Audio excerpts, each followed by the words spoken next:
The Lord be with you. And also with you. A reading from the Holy Gospel according to Matthew. Glory to you, O Lord.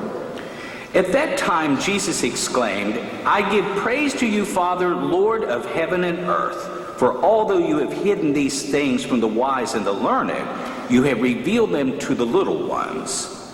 Yes, Father, such has been your gracious will. All things have been handed over to me by my Father.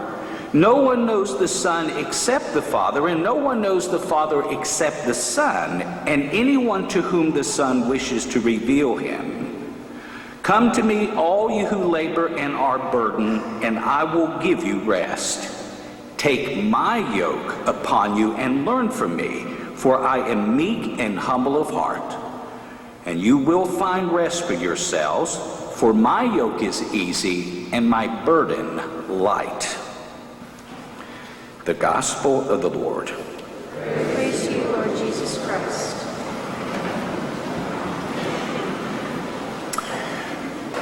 A number of years ago, the Los Angeles Times published a story about a commercial airline flight cancellation which resulted in a long line of travelers trying to get booked on another flight. One man in the line grew increasingly impatient with the slow-moving line. Suddenly, he pushed his way to the front and angrily demanded a first-class ticket on the next available flight. I'm sorry, said the ticket agent, but I'll have to first take care of the people who were ahead of you in the line. The irate man then pounded his fist on the ticket counter, saying, Do you have any idea who I am? Whereupon the ticket agent calmly picked up the public address microphone and announced, Attention, please. There is a gentleman at the ticket counter who does not know who he is. If there's anyone in the airport who can identify him, please come to the counter. Hearing this, the man retreated, and the people waiting in line burst into applause.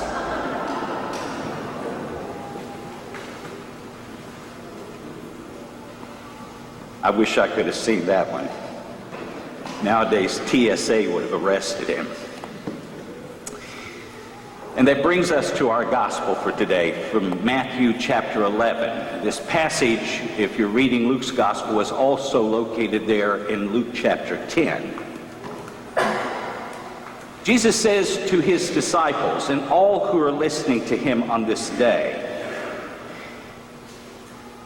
No one knows the Son but the Father, and no one knows the Father but the Son, and anyone to whom the Son wishes to reveal him.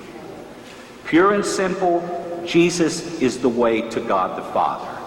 If you want to know God the Father, you got to know Jesus. The two, as Jesus will say many times in John's Gospel, are one. But he also says that God chooses to reveal himself not to the learned and the clever, but to the lowly ones, or the little ones, or your Bible translation may have to the mere children. First of all, who are the learned and the clever?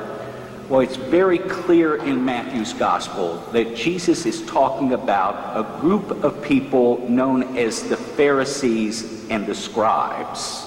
And who were they? Well, among the Jewish people of the day, there were four different groups. They were not a monolithic or all the same type people. And one of the groups, the largest group, were people known as Pharisees. The Pharisees actually began a couple of hundred years before Jesus even came on the scene. And here's how they emerged. They looked around at the practice of the Jewish faith in the day, and they felt that it had become too secular. It was too worldly. And so they decided to tighten up the ship. How did they do it? Well, their scribes, that is, their lawyers, took the first 5 books of the Old Testament, extracted 613 commandments, and then built commandments on top of each one of those commandments. And here's what they said.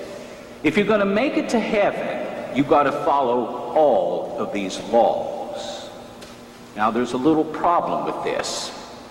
First of all, some of the Pharisees and scribes, and Jesus will go after them time and time again in Matthew's gospel. He will call them hypocrites, which comes from a Greek word which means stage actor, because the way they follow the law is like an actor on the stage. They put on a public display for the world to see, so everybody can see and say, Rabbi Joe is so holy, he's such a good man. But Jesus said their hearts are filled with malice.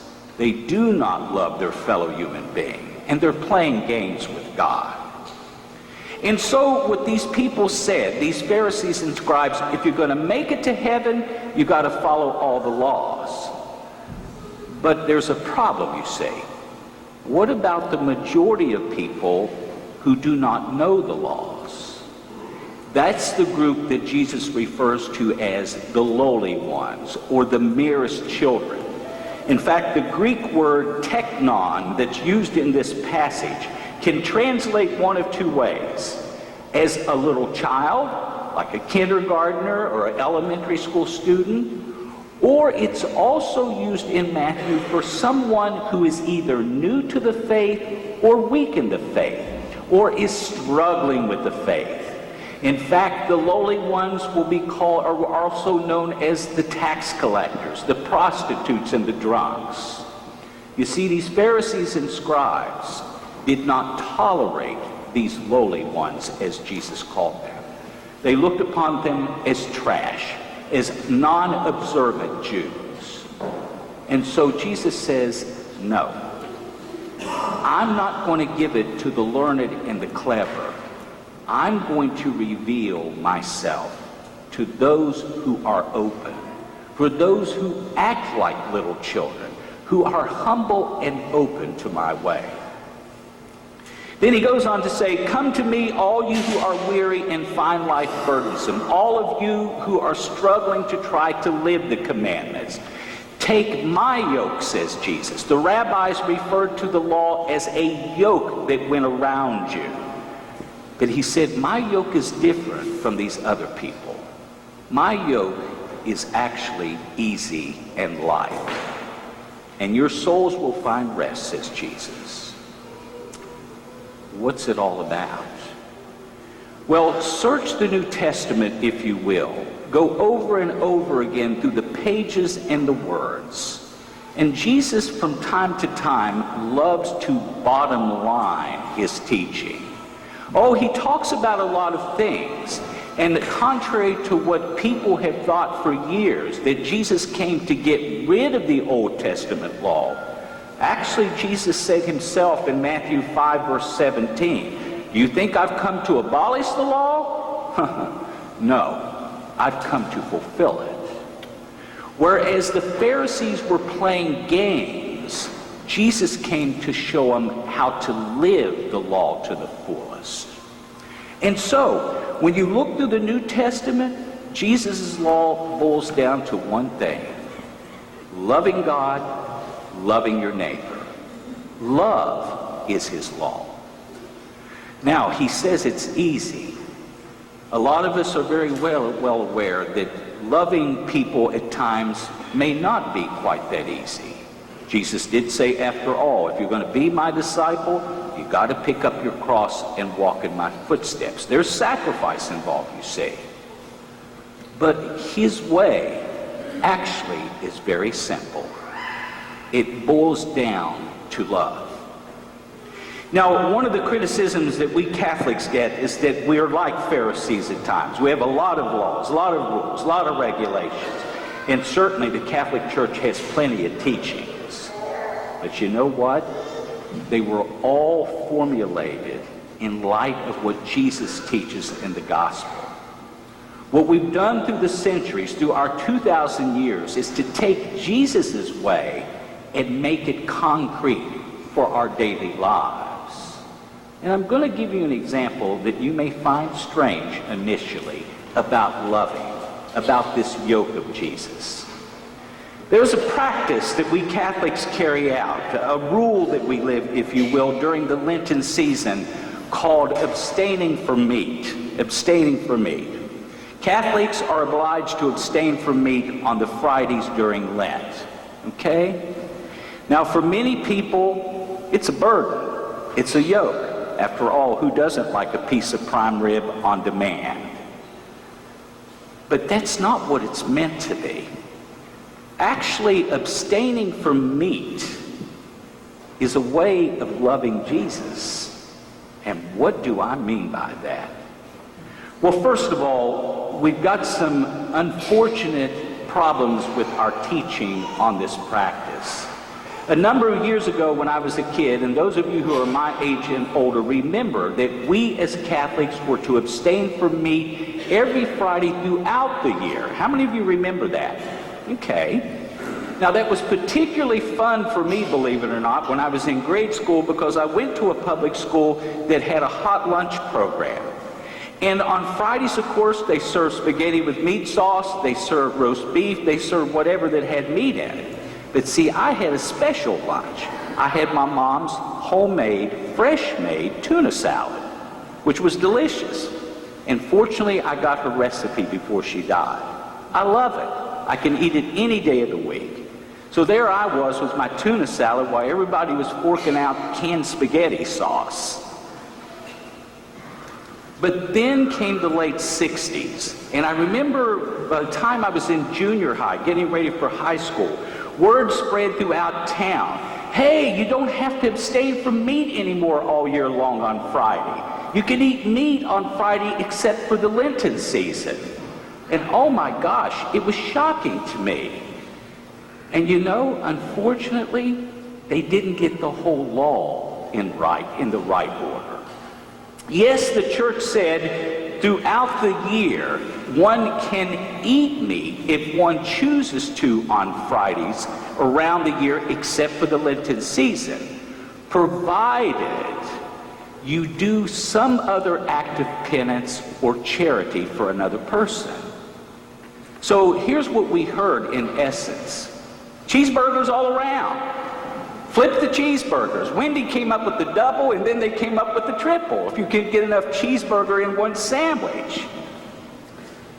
We forgot the part about if you choose to eat meat on Friday, then you must do some other work of penance and charity. It was looked upon as a meat delight. So how do we love Jesus by abstaining from meat during the Fridays of Lent? First of all, we got to stop playing games like the Pharisees and scribes.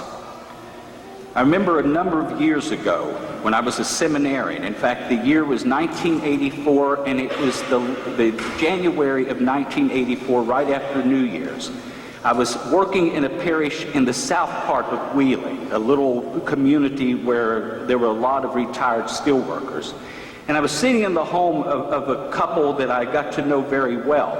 And we were watching television one evening, and a commercial came on for a restaurant called the Anchor Room. The Anchor Room is located, or was located, in a little town called Follinsby, West Virginia, which is just south of Weirton. And I remember their advertisement was about the seafood smorgasbord during the Fridays of Lent. And I remember thinking to myself, oh my gosh, what's this all about?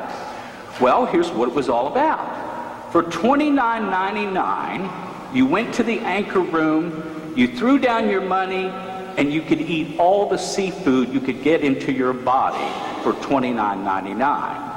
Now, I'm addicted to seafood. I can't understand why people would want to do crack cocaine and pot when there are crab legs available. But nonetheless, we all went up to the Anchor Room. I almost couldn't believe it. I walked into the place, and there was a steam table from one end of the place to the other. Shrimp fixed any way your heart could think of it. Lobster tail, langostinos, clams, oysters, mussels, and guess what else? Frog legs. Fried frog legs, baby. Fried frog legs. I ate, and I know it must have cost the Anchor Room $200. Of course, I weighed 100 pounds more than I do right now, believe it or not. I was so full of seafood I could hardly move. So I managed to waddle out and went back to the house. Well, the next morning, still bloated from that huge feast that I had eaten of seafood, I began to feel some guilt. You know what? Was I really doing anything sacrificial that Lenten Friday? Eating all that seafood, none of it was meat. I was following the letter of the law, but was I really following the spirit of the law? So I got to thinking about it. So how do I love Jesus? By something as simple as abstaining from meat. Well, let's go back to my dating days. Yes, I actually dated girls years ago, and as you can see, it did me absolutely no good.